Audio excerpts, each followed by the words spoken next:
Do you want it?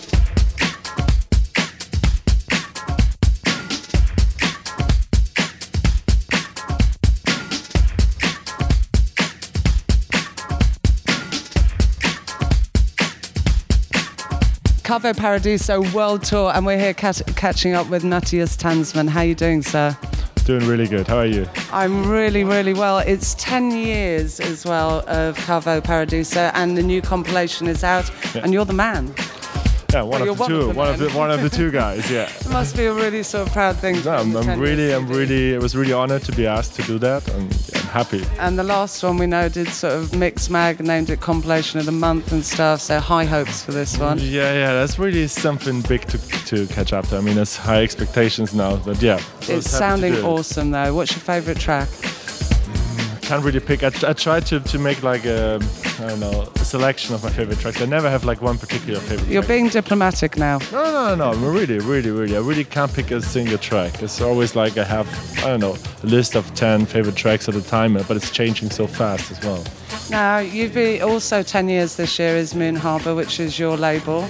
Yeah, amazing. It's been a really great time. Like the development of the label, of our artists, everything was really good. Like we were just on the way up all the time, like slowly, but really consistent, and it's been a great time, great 10 years. Has your sort of role within the label and sort of managing the label and this sort of A&R, where is your role now? Is that developed? Apparently, when I was starting the label with my partner Andre Kvass, I was like thinking, we should do a label, and then we develop it together, work it together, but in the end it turned out that I'm like all the office work, everything is so intense, so I'm really happy to have Andre with me. He's like doing all the office stuff, like all the like licensing, all that shit, and I'm just basically like responsible for A&R, of course, and for like artwork decisions and like relation to the artists, of course, and stuff like that. You're the curator of sound. Yeah, which is enough work actually. If you're a DJ and producer at the same time, then you're really happy if you have somebody backing you up. What sort of volume of stuff do you actually sort of get bombarded with, sort of artists and music-wise? It's super intense. I was just asked the same thing in another interview, and I thought about it, and I was like, there's so much music you get every day, like demos, but also promos, of course. I think there's more music, like minute-wise, you receive every day that the day is long.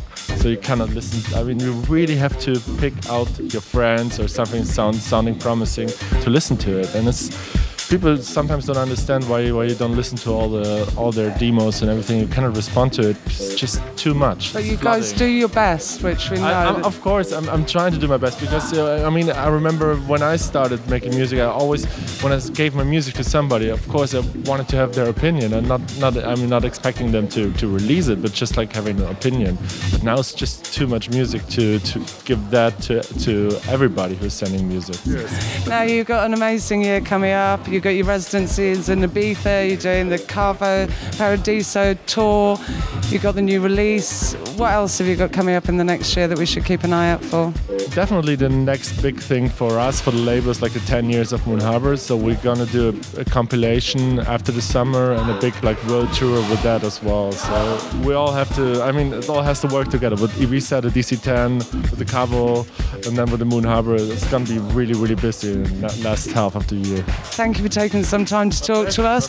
Grab that CD. Brand new Cavo Paradiso, 10 years. Buy it now.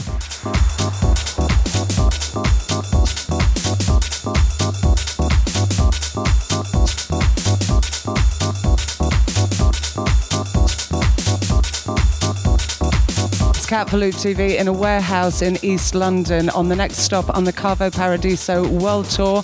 This time brought to you by Double Trouble and Rhythmatic, and we're here catching up with Davide Squillacci. Yes, that's done.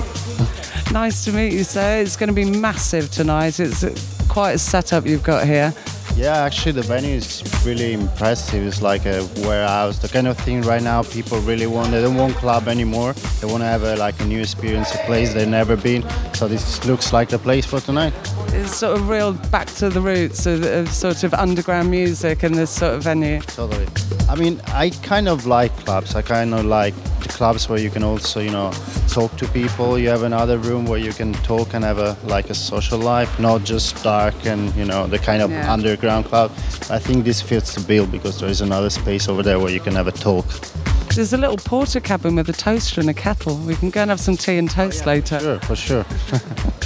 Now, you started obviously in Italy, your hometown, and you studied sound engineering in Naples for 2 years and graduated. Have you found that sort of stood you in good stead technically with producing music? I don't really think so. I mean, I went to study sound engineering more for learning the theory behind what I was doing. So normally I studied electronics, psychoacoustic, the materials, and how to record with microphone and stuff. And this doesn't really help you on making actually the music. So I think it was just a plus I wanted to add to my life. Now, when you started with just sort of a drum kit and a sampler, your first track. And obviously you've progressed and evolved from there. What sort of kit are you using nowadays? And do you feel that that's helping you sort of push the boundaries of music more? I mean, totally. We kind of depend on what's coming next because, for example, when Reactor came out, it was a new synthesis. It was like a granular synthesis, so we could reach and achieve other type of sounds and other type of arrangement and groove. So it kind of helped us to, kind of make another type of beats. And the cool thing is that every day you have to study because new programs come out and give you the possibility to do new stuff, new sounds, new everything. It's great right now. Do you find you tailor your sound to the sort of audience in a specific country? The taste's different. If you're in Japan, are they sort of quite into one thing, whereas if you're sort of back in Europe, in Germany, it's something very different? I mean, that's the thing. When you go around, you try to play your sound and see how they react. So that's how you go around and you try to spread what you like and try to get people used to it or make them liking it. And you're obviously getting a fairly good response from your bookings. Well, sometimes it's good.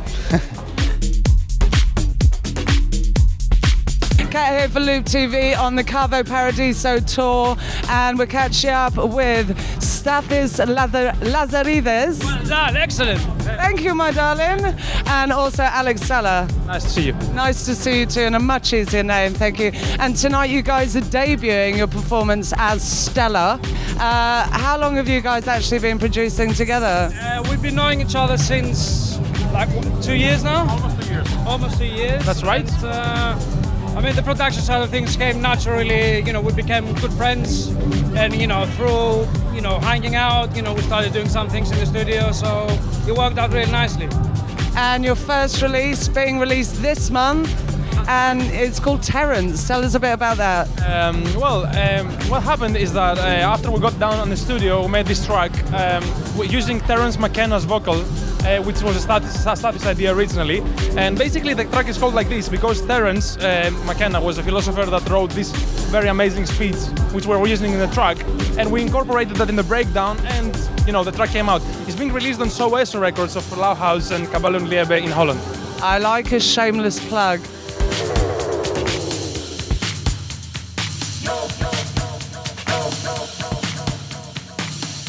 I'm too high,